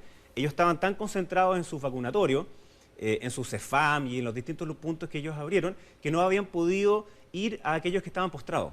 Entonces necesitaban también esta semana, que era clave para que no se nos quedaran rezagadas las personas más críticas, y después vamos a seguir en adelante. Y una cosa sobre las personas que son crónicas. El mayor porcentaje de personas crónicas en nuestro país tiene más de 65 años, es decir, ya están siendo vacunados y son prioritarios. Y se va a seguir ese calendario durante la próxima semana, que son solo los rezagados, y después siguen aquellos que son crónicos menores de 59 años. Por supuesto que son claves. Entonces, durante marzo nosotros esperamos tener más de 5 millones de personas vacunadas. Es una meta gigantesca, pero se hace gracias al trabajo de los alcaldes, de los municipios, de la atención primaria de salud, de MISAL, de muchas personas, de las universidades que también acogieron el llamado a hacer investigación. Entonces, esta es una tarea que es país, y yo lamento que hayan algunos que quieran sacar una pequeñita ventaja política para tratar de ensuciar esto. Es como que no soportaran que hubiera buenas noticias en Chile. A pesar de mirarlo con exceso, como un exceso de entusiasmo, igual los sumarios sanitarios van a correr igual. Sí, o sea, a ver, esta semana empieza a regirse este calendario que es por resolución. Entonces, sí tienen que atenerse a eso. Y no lo hacemos por mala onda, lo hacemos porque queremos asegurarnos que los grupos prioritarios sean quienes reciban esa vacuna. Entonces, de nuevo, esta semana que viene ahora son los docentes, según el calendario, más todas aquellas personas mayores de 65 años con o sin comorbilidades que están rezagadas del primer periodo de vacunación. Ministro, una cosa que tiene que ver con el tema de la migración. ¿Cómo leyó la columna de Mario Vargas Llosa que aparece en la tercera de hoy? La leí en cruzado porque me tuve que leer varias. Recordemos que él es amigo del presidente Sebastián Piñera, que Mario Vargas Llosa vino a la campaña, sí. Recordará usted. Y publica una columna muy laudatoria del presidente colombiano, Iván Duque. Dice que Iván Duque lo que ha hecho es una medida extraordinaria que regulariza a 1 millón, incluso un poco más, de venezolanos sin documentos en Colombia. Y dice, ¿qué diferencia con la actitud del gobierno de Chile, que acaba de expulsar a muchos venezolanos, olvidando la generosidad con la que Venezuela Democrática recibió a los chilenos que huían de la dictadura de Pinochet, como ha recordado Julio Borges, el dirigente venezolano? ¿Qué le parece ese comentario? A ver, yo creo que es injusto. Y probablemente es porque le faltaba más información, dado que Chile es el segundo país que más migrantes venezolanos tiene en los últimos años. Tenemos más de 450.000 venezolanos viviendo en nuestro país. Y esto hay que volver al origen. Y el origen es algo inédito en nuestras latitudes. Y es que hay más de 5 millones de personas desplazadas producto de una dictadura asesina, narcotraficante, como la de Nicolás Maduro. Y a raíz de eso es que Colombia y después otros países de la región han tenido que recibir a muchos migrantes que están en una situación humanitaria dramática. Gran parte de las personas que han ingresado de manera irregular a nuestro país, que son de Venezuela, estaban viviendo en otros países, en Perú, en Bolivia, en el mismo Colombia, en Ecuador, y por tanto están en una situación que es súper frágil. Ahora, han sido alrededor de 20.000 personas. Sin embargo, en Chile ya hay más de 450.000 venezolanos que lo hicieron a través de las vías regulares. Entonces, lo que nosotros hemos planteado es que, uno, ese proceso de regularización de migrantes que estaban en situación irregular, Chile ya lo hizo. Cuando comenzó el gobierno del presidente Piñera, se hizo un proceso de regularización que fue gigantesco, porque el desastre migratorio que tuvo como legado la presidenta Bachelet fue impresionante. Decidieron no hacer nada y por tanto entraron cientos de miles de personas, algunos de ellos, de hecho, a través con delito, digamos, de forma irregular, y otros con tráfico de inmigrantes, y quedaron cientos de miles de personas desamparadas sin sus derechos. Si eso es lo brutal, cuando la migración se produce de forma irregular, esas personas quedan al final sin sus derechos y son abusadas en sus derechos. Tuvimos que poner orden en eso. Insistimos en el proyecto migratorio, que costó 8 años sacarlo. Nosotros todavía seguimos con un proyecto que es del año 1975. Inclusive la izquierda fue al Tribunal Constitucional, porque ahora sí les gustó el TC, para decir que en Chile no se debían poner visas es decir, que la migración tenía que ser absolutamente abierta sin ningún tipo de regla. Fueron apabullados en el tribunal en eso, perdieron pero por lejos. Y después otras condiciones que ponían era que no se pudiera expulsar a personas que cometían delitos en nuestro país o que no se pudiera pedir, por ejemplo, antecedentes de si esas personas estaban ligadas al narcotráfico o no. Entonces, esa ideología, lamentablemente, es muy perjudicial porque tensiona la población migrante que hoy día ya está en nuestro país, así como también la población de los connacionales. Pero Chile es un país que se forjó a través de la migración. Entonces nosotros vamos a abrir siempre los brazos a aquella migración que sea regulada, ordenada, justa. Justa con los migrantes, justa con los chilenos y así también con el pueblo venezolano, que por supuesto nosotros primero acompañamos en lo que significa el dolor que están sufriendo humanitarios frente a esa dictadura asesina, pero nosotros, la invitación que se hizo absolutamente a todas las personas es que pudieran venir a Chile a través de los métodos que hoy día tiene la ley. Y por último, cuando se apruebe y entre en marcha la ley, van a haber un periodo de 6 meses en que todas aquellas personas que estén de forma irregular pueden salir del país sin ningún tipo de sanción, solicitar una visa consular o solicitar una visa desde afuera y por tanto entrar de forma regular a nuestro país. Eso es lo que nosotros queremos. Es justo con los migrantes y es justo con los chilenos. Ministro, algunas cosas de política y de legislación. ¿Cuánto flota la idea de hacer las elecciones del 11 de abril en 2 días? A ver, nosotros nos habíamos comprometido para el plebiscito de que íbamos a tener un voto adelantado. Ese voto adelantado se puso en discusión en la Cámara de Diputados. No salió muy bien finalmente eso porque hubo discrepancia. La primera idea era que fuera el viernes antes de la elección, que es el domingo. ¿Por qué era el viernes? Era para que se alcanzaran a cruzar los padrones bien y no hubiese ninguna duda, digamos, de que alguien pudiese votar 2 veces. Y lo que nosotros estábamos proponiendo es que 3,2 millones de personas pudieran acceder a ese voto adelantado, que básicamente eran adultos mayores más personas de riesgo en términos sanitarios. Y de ahí se empezó a proponer el que, ¿por qué no definitivamente lo hacíamos en 2 días? La oposición decía que el voto adelantado fuera una semana antes, pero la custodia durante una semana completa de esas urnas era un poquito complejo. Entonces, hay una posibilidad, y eso tiene que discutirse la primera semana de vuelta de cuando el Parlamento termine su... se me olvidó la palabra, su receso, su receso legislativo. Entonces, la primera semana, por supuesto que vamos a discutir si es que una opción es que derechamente sean 2 días y que podamos, por ejemplo, priorizar a los adultos mayores, a las personas de riesgo en algún horario, tal como se hizo para el día del plebiscito. Es una alternativa que estamos hablando. ¿Y el tiempo para independientes en la franja de televisión? Bueno, el gobierno fue partícipe y empujó la idea de que los independientes tuvieran barreras más bajas de entrada para poder postular a la convención, que es distinta que las elecciones típicas de senadores y diputados, en donde los partidos políticos son esenciales en la construcción de la democracia. En una convención nosotros nos parecía que era distinto. Y por tanto también estamos evaluando distintas alternativas que pudiesen, en algún caso, entregar mayor tiempo para las candidaturas independientes. ¿Se podría hacer? ¿Hay que hacerlo por ley? Sí, hay que hacerlo por ley, Ya. porque hoy día el CNTV ha contestado algo que es lo que tiene que contestar. Dice, bueno, la legislación a nosotros nos dice que se aplican las reglas de la última elección de diputados, y en la última elección de diputados hubo un partido, todos, que sacó muy poquitos votos, y por tanto todos los independientes tienen el equivalente a lo que sacó ese último partido, que es nada, en el fondo es como que no tuvieran. Y por tanto, sí es algo que hace sentido. Es algo que tenemos que discutir, por supuesto, con los partidos, porque tiene que pasar por el Congreso. Pero hay una fórmula. Estamos viendo distintas fórmulas, fácil no es, digamos. pero claro, más bien es como redistribuir lo que pasa hoy día. O sea, es tiempo de los partidos hacia lo otro. Y lo que sí quiero decir también es que hay varios partidos que recogieron también esta solicitud ciudadana. Y esos mismos partidos también tienen muchos independientes que van en sus cupos. Entonces, sí, nos interesa poder darle una buena salida, pero también depende de lo que pase con los partidos en el Congreso. Oiga, a propósito del CNTV, la expresidenta del CNTV, que ahora es candidata a gobernadora, Sí. Catalina Paró, dice hoy día en una entrevista en el Mercurio que la candidatura, la elección de gobernador metropolitano es tan importante que si se pierde esa elección, o sea, si pierde ella, se pierde la presidencial. ¿Qué piensa usted de ese análisis? A ver, en este abril vamos a tener 4 elecciones, que es una cuestión inédita. O sea, vamos a escoger alcaldes y concejales, que era lo regular, llamémoslo así, más gobernadores regionales y también los constituyentes. Probablemente la mayor atención va a estar puesta en los constituyentes. Yo ahí al tiro me aventuro en algo. Nosotros creemos que Chile Vamos va a ser, primero, la lista más votada. Segundo, va a ser la lista que escoja más convencionales. Y tercero, vamos a obtener más de 1/3. Yo creo que eso es parte de lo que va a pasar esa misma noche. 3-0, como decía Francisco Vidal. Claro, a lo Vidal 3-0. Y obviamente van a ocurrir esas otras elecciones que mediáticamente a veces uno como que las ve menos. Sí, claro. Pero son súper relevantes, tal como dice Catalina Parot, que es una gran candidata, porque el volumen de votos de la región metropolitana, de la región de Valparaíso, de la región del Biobío, de la región de la Araucanía, es muy potente. Y obviamente que esas figuras se transforman en figuras nacionales después. Entonces sí, hay que poner atención a absolutamente todas las elecciones. Lo que ocurre es que mediáticamente las más importantes, digámoslo así, van a ser las de los candidatos convencionales. Y ahí de nuevo otro argumento de por qué pudiese hacer las elecciones en 2 días. Porque al menos de esas 4 papeletas, 2 van a ser, comillas, sábanas, como le llaman algunos. Muy grandes, claro. Muy grandes, tanto de los concejales, así como también de los convencionales. La de alcaldes obviamente un poquito más reducida y la de los gobernadores regionales también. Mayor razón por la cual nosotros queremos que haya un resguardo sanitario y que esa elección sea muy participativa. El ministro secretario general de Gobierno, Jaime Belolio, esta mañana, este mediodía, acá en Mesa Central. Ministro, muchas gracias por la gentileza. Muchas gracias a usted y buena tarde. Bien, vamos a la pausa y volvemos de inmediato con más por el 13 y por Tele 13 Radio y todas nuestras plataformas. Ain't got no money, ain't got no class.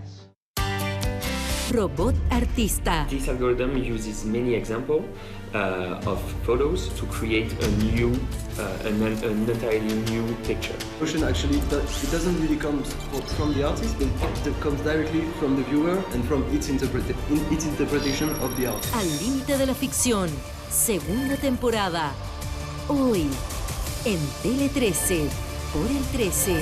Invita Entel.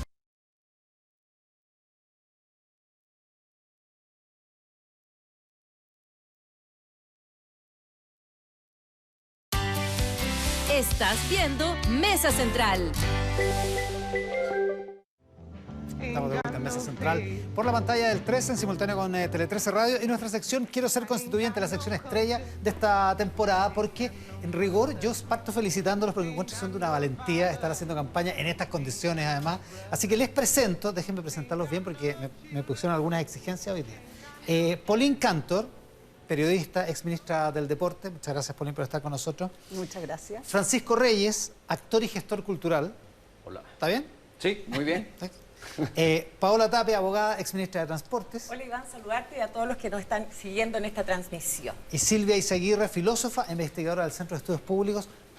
Silvia, muchísimas gracias por estar con nosotros. Hola, Iván, muchas gracias. Los 4 son súper conocidos, además, ¿no? ¿Sí o no? No sé si súper conocido. Yo creo que aquí somos unánimes en pensar que Pancho Reyes es el que la lleva, hay conocimiento. Pero es que Pancho es... Sí. A él todos les piden la selfie. A ver, partamos por ahí. ¿Cómo es que llegamos a esto, Pancho? ¿Por qué quieres ser constituyente? Mira, voy a tomar ya inmediatamente unos segundos extras para decirte que me parece que es totalmente aberrante e inaceptable que en este momento las listas de los independientes no puedan estar en la franja electoral. Creo que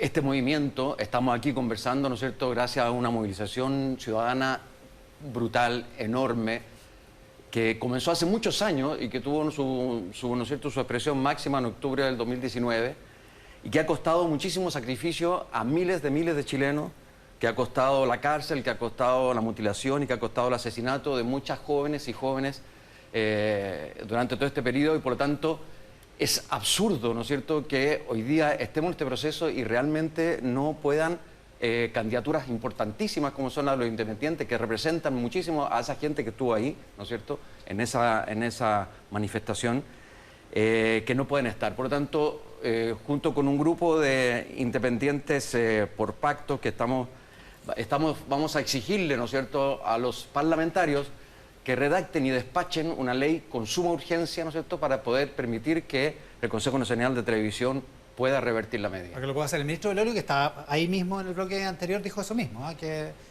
que iba a haber una pieza de legislación para efectivamente darle espacio. Ahora, bueno, no es el caso de ninguno de ustedes 4, porque ustedes van en listas de partidos políticos. Sí, pero yo soy absolutamente independiente, voy en un cupo, pero no también afecta para tu situación personal, digamos. O sea, yo me siento absolutamente tocado también, y ahí veremos qué medidas vamos a tomar de aquí a los pocos días, según cómo se resuelva. Ahora, dicho esto, vamos al grano. Me asustaste cuando dijiste que era inaceptable, pensé que era inaceptable la pregunta. Bueno, pero ¿por qué quieres ser constituyente? Porque creo que es fundamental poner a la cultura en el centro de la discusión constituyente. Creo que es importante dar garantía de que en esa convención va a haber una diversidad cultural importante y lograr romper esa hegemonía histórica, ¿no es cierto?, de que la construcción de un Estado, que la construcción de una sociedad, de una comunidad nacional, solo tiene que contener preceptos que vengan desde la economía o desde los asuntos jurídicos, digamos. Entonces quiero poner la cultura como en el centro de la discusión constituyente, pero no la cultura entendida solamente como las artes y el patrimonio, sino que, porque son parte constitutiva de la cultura, sí, pero sino que la cultura entendida como el lenguaje de las comunidades. Y a partir de ese lenguaje, ¿no es cierto?, poder saber quiénes somos, quiénes son estas 19 millones de habitantes que habitan este territorio, ¿no es cierto?, cómo nos relacionamos, saber exactamente ponernos en valor, ¿no es cierto?, visualizarnos y a partir de ahí escribir una constitución entre todas y todos, ¿no es cierto?, una constitución que tenga 4 ejes básicos elementales. 1, la educación; otro, el medio ambiente; otro, la participación y la autonomía de las comunidades; y otro, la equidad de géneros. Francisco Reyes es candidato por se me olvidó decirlo, el distrito 8, Cerrillos, Colina, Estación Central, Lampa, Maipú, Pudahuel, Quilicura y Tiltil. Pauline Cantor, ¿candidata por dónde y por qué quiere ser constituyente? Voy por el distrito 11, Vitacura, Barnechea, Las Condes, La Reina y Peñalolén. Y voy a ser breve porque la verdad es que la reflexión que uno ha tenido en esto es profunda. Y quiero estar en la convención porque quiero aportar con mi experiencia, desde lo que he vivido en el mundo público, lo que he vivido en el mundo privado, porque uno conoce, me ha tocado conocer las falencias, las realidades, las oportunidades, las necesidades. Y además el hecho de ser ministra es un privilegio. Son muy pocos los chilenos que tienen la oportunidad en la vida que son nombrados ministros. Y por lo tanto tú conoces desde adentro dónde están esos problemas de gestión, finalmente por qué no estamos llegando con buena educación, por qué no tenemos la salud que necesitamos. Entonces quiero poner eso sobre la mesa y también creo que en mi trayectoria lo que me ha caracterizado, tú me conoces desde que estábamos en la escuela de periodismo, tal cual. Soy una persona que busca los consensos, los acuerdos, me gustan los grises, me gusta escuchar, me gusta tomar y ver qué podemos llegar, cómo podemos llegar a esos acuerdos. Y en ese sentido la Constitución es un marco general, no es un programa de gobierno. Y por lo tanto creo que en eso podemos construir este Chile que soñamos y creo que tengo mucho que aportar. ¿Vas en un cupo de Evópoli como militante? Voy por Evópoli, sí, militante Evópoli. Empecé a militar hace muy poco. Toda mi vida fui independiente y justamente tomé la decisión en mayo, en plena pandemia, de militar porque dije, si uno se la quiere jugar por hacer cambios, tiene que hacerlo dentro de lo que es la institucionalidad, lo que es la estructura, y creo justamente que tenemos que renovar la política, oxigenarla y mejorar lo que están haciendo los partidos políticos que hoy día están muy vilipendiados. Y muchos me decían, ¿cómo entras a un partido cuando nadie los quiere? Ahora, claro. Por lo mismo, porque creo que podemos lograr algo bueno. A propósito de exministras, Paola Tapia, ¿por dónde y por qué quiere ser constituyente? Bueno, primero por la región de Valparaíso, que es mi región, algunas personas no lo saben, pero yo nací, crecí, he estudiado, trabajado en la región de Valparaíso, región que comprende además toda la parte costa, por lo tanto voy desde Santo Domingo, San Antonio, donde he estado estos días recorriendo también ahí las comunas, El Tao, El Quisco, Cartagena, no menor, Valparaíso, Casablanca, Viña del Mar, Concón, Rapa Nui y Juan Fernández. Por lo tanto es un gran territorio, es un gran territorio, y en ese sentido, ¿qué me mueve, Iván, y para quienes están viendo? Principalmente contarles que yo no vengo de la élite de nuestro país, ni de la élite política, económica, social. Al contrario, vengo de una familia que surge en un sector rural y que a partir de eso va creando y aprovechando las oportunidades, porque hay que también reconocerlo, no todos hoy día en Chile tenemos las mismas oportunidades. Y mi apuesta es que logremos emparejar la cancha, esa que está desigual, esa que está cansada las personas de los abusos, de las discriminaciones, está cansada cuando dice la justicia solo para algunos. Les comentaba, ayer estuve en la provincia de San Antonio estos últimos días recorriendo en Santo Domingo. Santo Domingo es una localidad, un clásico balneario de la élite, ¿cierto?, de nuestro país, pero resulta que eso no es todo Santo Domingo. En Santo Domingo hay localidades como El Convento, hay localidades como Las Salinas, donde unas mujeres emprendedoras se pusieron con una feria y me decían algo tan básico como que no tienen baño. Entonces, esa es la realidad de nuestro país. Entonces, es hora de verla, de visibilizarla, de apoyar, como lo habían dicho ustedes, equidad de género, pero también muy importante, hacerlo con una mirada territorial. Y en ese sentido, como exministra, tengo trabajo en territorio. Ustedes saben, siempre he usado el transporte público.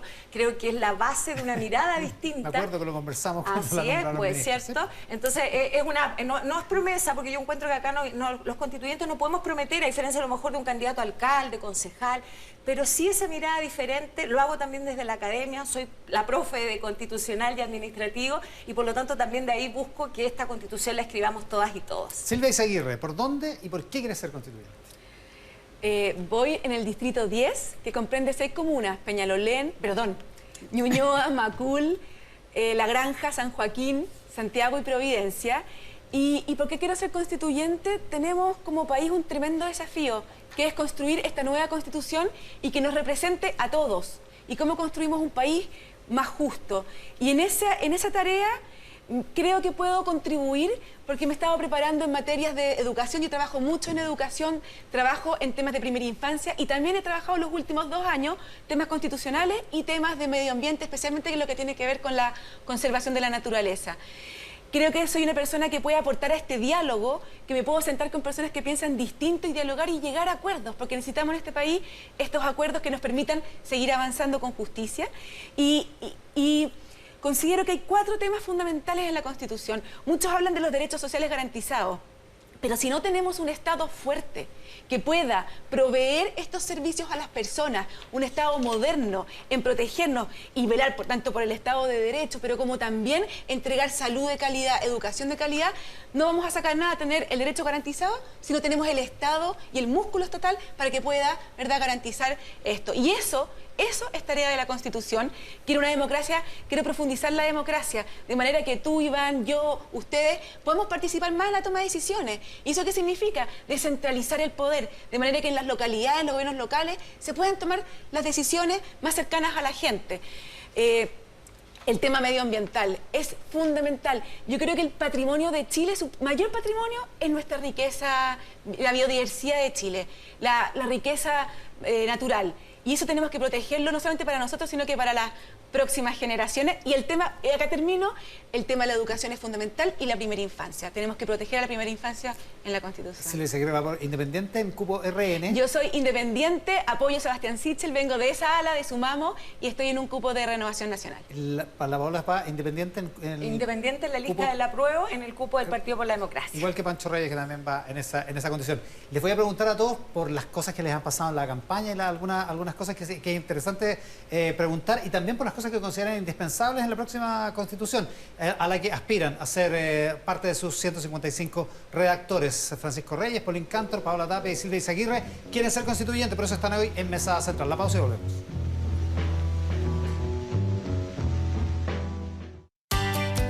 Ya volvemos.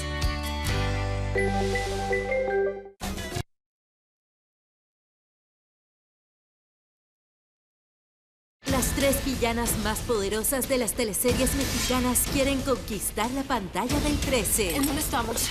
Rubí, la ambición hecha mujer. Te amo, pero no eres el hombre que necesito. Cuna de lobos, ella no tiene compasión. Un muerto no puede cambiar su testamento. La usurpadora defenderá lo que le pertenece. ¿No quiero estar en esta cárcel? Clásicas historias en nuevas superproducciones llenas de intriga, secretos y amor. Rubí, Cuna de lobos, la usurpadora. Por el 13. Contra viento y marea, nueva temporada, gran estreno. Domingo 7 de marzo, 22:30 horas. Por el 13. Vuelve Tele 13 Noche. Con la noticia del momento, el análisis de la jornada y el entrevistado del día. Te esperamos en Tele 13 Noche. Tele 13 Noche, de lunes a jueves, después de Rubí. Esta noche en Rubí. ¿Esta señora?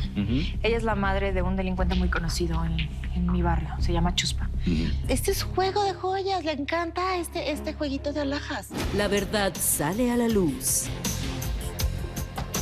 ¡Policía, abra la puerta! Oficial, buenas tardes. Esta es propiedad privada. Estoy buscando un tal Chuspa. Aquí vive, ¿no? No está. Y los inocentes están en peligro. Rubí, la ambición hecha mujer.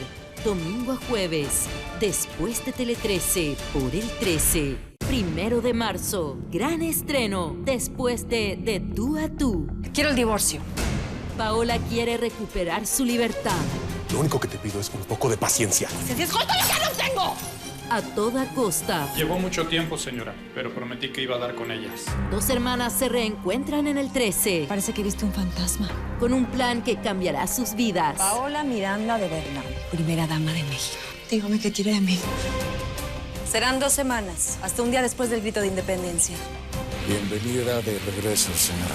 Gran estreno, La Usurpadora. 1 de marzo, después de Tú a Tú. Al límite de la ficción, segunda temporada.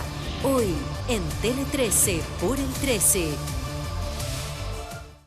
Ya, quiere que el catador se baje la mascarilla. Déjeme contar los pasos. 1, 2, ya. Está ahí a 3 metros de distancia. Como los bebetos, oiga. Les presento al catador. Lugares que hablan, historias de luchadores, nueva temporada. Sábado 6 de marzo, después de Tele 13, por el 13. Hoy, en la segunda temporada de Al límite de la ficción en Tele 13, descubre hermosas, novedosas y provocadoras obras de arte, creadas por inteligencia artificial. Robot artista. This algorithm uses many examples of photos to create an entirely new picture. Emotion actually, it doesn't really come from the artist, but it comes directly from the viewer and from its interpretation of the art. Al límite de la ficción, segunda temporada. Hoy, en Tele 13, por el 13. Invita Entel. Esta semana en El Sultán. Tengo una concubina en el harén a quien estoy cuidando y enseñando, y su nombre es Hurrem. La madre sultana quiere verte en el jardín. La decisión impacta a Hurrem. Tus días en esclavitud han acabado. La madre sultana ordenó que te cases con el hijo del visir Qasim Pasha. Pero Hurrem sabe cómo reaccionar. Sultana, no puedo ir. Realmente no puedo. Estoy embarazada. El Sultán, lunes a jueves, 20 horas, por el 13. El mundo entero cambió de un momento a otro y todo se detuvo. Nos vimos obligados a parar nuestra vida y a cancelar todos nuestros planes. Sin embargo, a pesar de cualquier adversidad, hay algo que nunca se va a detener: el amor. Porque nos mueve el piso de alegría y nos hace volar. Y porque aunque todo salga mal, el amor siempre sigue su curso. Hoy seguimos inspirados por esas parejas que luchan contra todo para ser felices. Contra viento y marea, el amor debe continuar. Gran estreno, domingo 7 de marzo, después de Tele 13, por el 13. Cine 13, domingo de película, lejos del mundanal ruido. Hoy, después de Tele 13 tarde, por el 13. ¡Ven a saludar! ¿Cómo está usted? No me voy a dejar hacer el programa, pero mira qué cariñoso recibe. Lugares que hablan, historias de luchadores, nueva temporada. Sábado 6 de marzo, después de Tele 13, por el 13.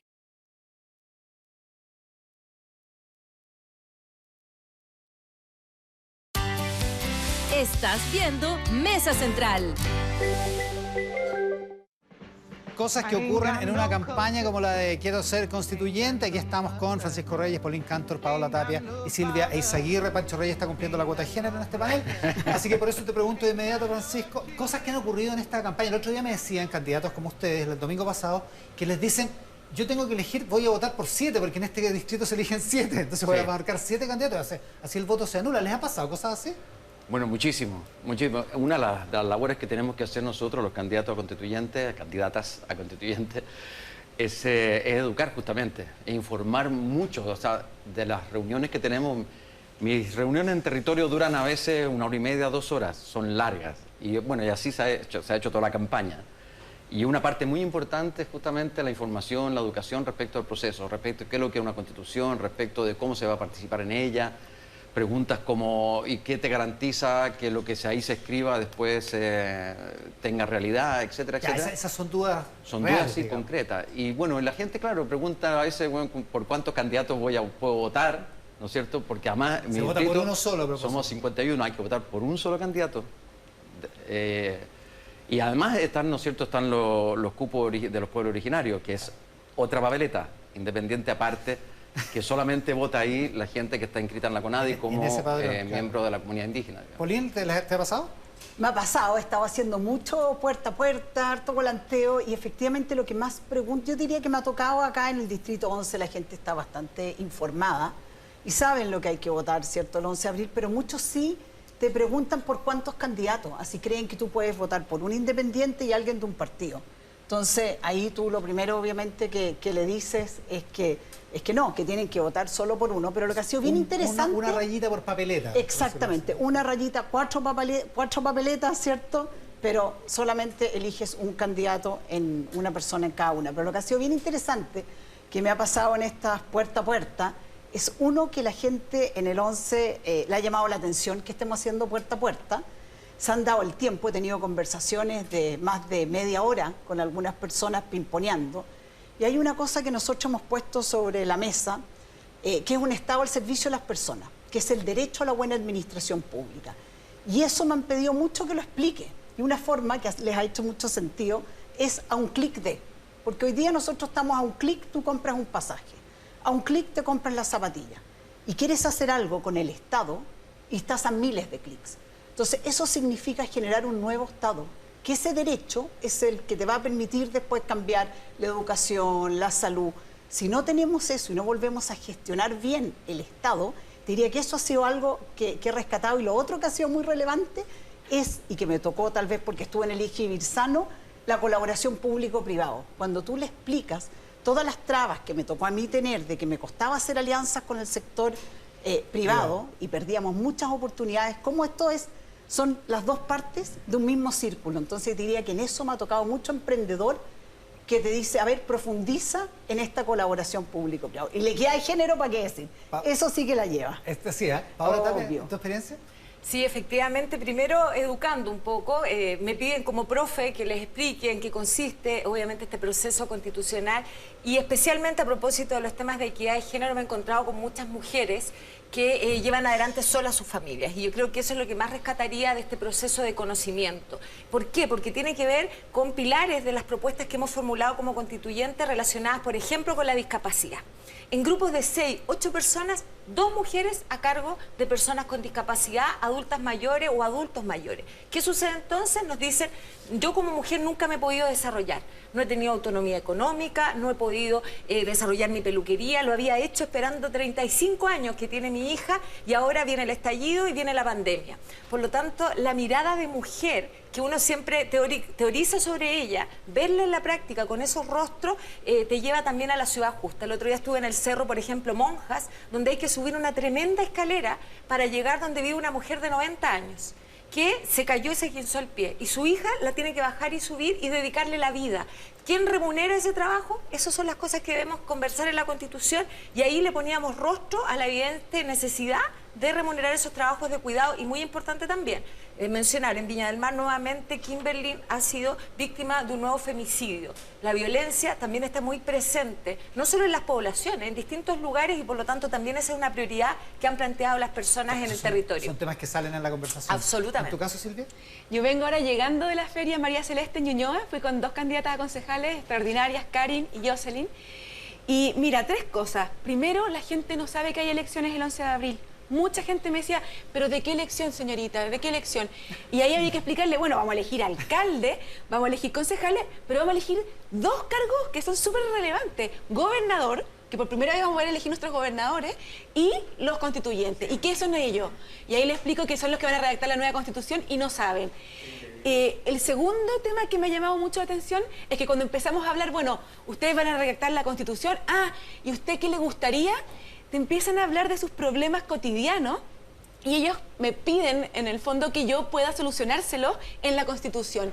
Y yo creo que es importante decirle a la gente lo que puede hacer una constitución y lo que no puede hacer una constitución. Muy frustrante. Exacto, porque lo contrario vas a generar muchas expectativas y vas a tener mucha frustración.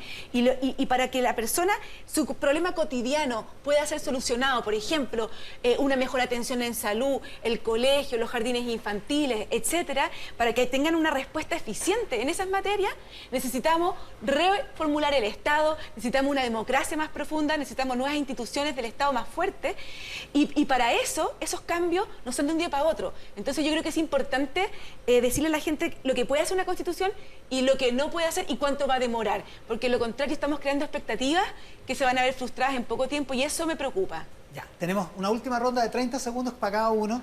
Quiero pedir que aprovechen de decirle a sus votantes, si quieren, ¿qué es lo que para ustedes es absolutamente imprescindible en la nueva constitución en caso de ser uno de los 155 constituyentes elegidos? Pancho. Bueno, yo creo que es Pancho parte primero por lo de género, ya saben. Ya saben, estoy en minoría. Dale. Yo creo que es fundamental poner, como decía en principio, a la comunidad en el centro de toda discusión. Comunidad, cultura, para mí es lo mismo.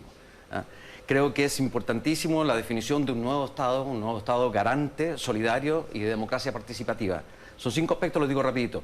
El respeto irrestricto a los derechos humanos y a los derechos sociales, que son todos los derechos, ¿no es cierto?, que la ciudadanía tanto reclama en las calles y con justa razón. De esos derechos se desprenden los derechos culturales y los derechos educacionales, medioambientales y de género. La definición de propiedad colectiva de los recursos naturales vitales, eso es importantísimo que también esté y es en esta Carta Fundamental. La definición de un sistema de medios de comunicación públicos. Es impresionante, ¿no es cierto?, lo que hemos visto en este proceso constituyente, cómo la mayoría de los medios está tremendamente ausente, ¿no es cierto?, de esto. Y es lo mejor o es lo más potente que nos ha pasado en los últimos 50 años. Entonces, bueno, y por último, la definición de un Estado plurinacional e intercultural. Pauline Cantor. Creo que estamos frente a una oportunidad histórica donde podemos mejorar este Chile que queremos, el Chile que soñamos.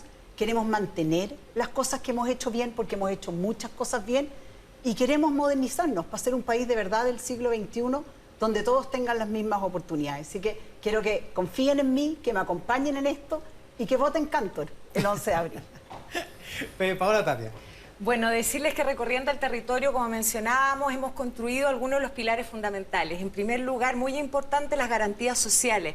Hemos avanzado en cobertura, pero nos falta en calidad. Esa es la gran brecha que hoy día existe en educación, en salud y, muy importante, en pensiones. Sin ese avance no vamos a lograr que cambie realmente nuestros niveles sociales económicos. En segundo lugar, muy importante, lo mencionábamos, la equidad de género desde el punto de vista material y formal. Necesitamos paridad no solo en los cargos públicos, sino también muy importante en el sector privado y en las instituciones públicas. Una ciudad y una zona rural justa. ¿Qué significa? No solo el derecho a la vivienda, accesibilidad, servicios cercanos. No hay que recorrer grandes kilómetros para llegar a esos servicios, hay que traerlos a las personas. Y algunos derechos específicos en materia de telecomunicaciones, por ejemplo. La pandemia nos golpeó, todos tuvimos que conectarnos. Yo lo hice como profesora, como mamá de 2 pequeños. Necesitamos garantizar un internet que sea no solo gratuito, sino que asegure la velocidad, la latencia que se necesita técnicamente. Y muy importante, viniendo de la región de Valparaíso, no puedo dejar de mencionar la descentralización en recursos, en capacidad humana y evidentemente en una reforma desde la Constitución que nos permita dejar de ser el patio trasero. Silvia Izaguirre. Si usted vota en Ñuñoa, Providencia, San Joaquín, La Granja, Macul y Santiago, ¿por qué tiene que votar por mí? Yo le voy a decir. Primero, porque yo no le voy a vender humo. Yo voy a ser sincero y voy a ser honesto y voy a trabajar de forma muy responsable para tratar de tener una constitución que nos comprenda a todos, donde todos los chilenos puedan desarrollar con libertad su proyecto de vida, por distinto que sea. Primer punto. Segundo, para eso necesitamos profundizar nuestra democracia, para que sea más participativa. Tercero, necesitamos una nueva política y nuevas instituciones del Estado, modernas, que puedan responder a sus necesidades, porque es la política y son estas instituciones las que tienen que responder. Pero la provisión de cómo se entrega la educación, cómo entregamos la salud, no tiene que estar amarrada en la Constitución. Ahí tiene que participar, y yo creo muy fuerte, en la sociedad civil y en el vínculo Estado y el sector privado. Y la protección del medio ambiente me parece fundamental, como una responsabilidad con las generaciones futuras y para cuidar la mayor riqueza de nuestro país, que es su naturaleza. Y finalmente, educación y la niñez. Proteger la niñez es fundamental para que los niños desde su más tierna infancia puedan partir, digamos, con la cancha más igual y una educación que sea un derecho y no sea un privilegio. Silvia Izaguirre, Paola Tapia, Paulín Cantor, Francisco Reyes, 4 valientes que están haciendo campaña porque quieren ser constituyentes esta mañana acá en Mesa Central. Muchísimas gracias por la gentileza de estar acá.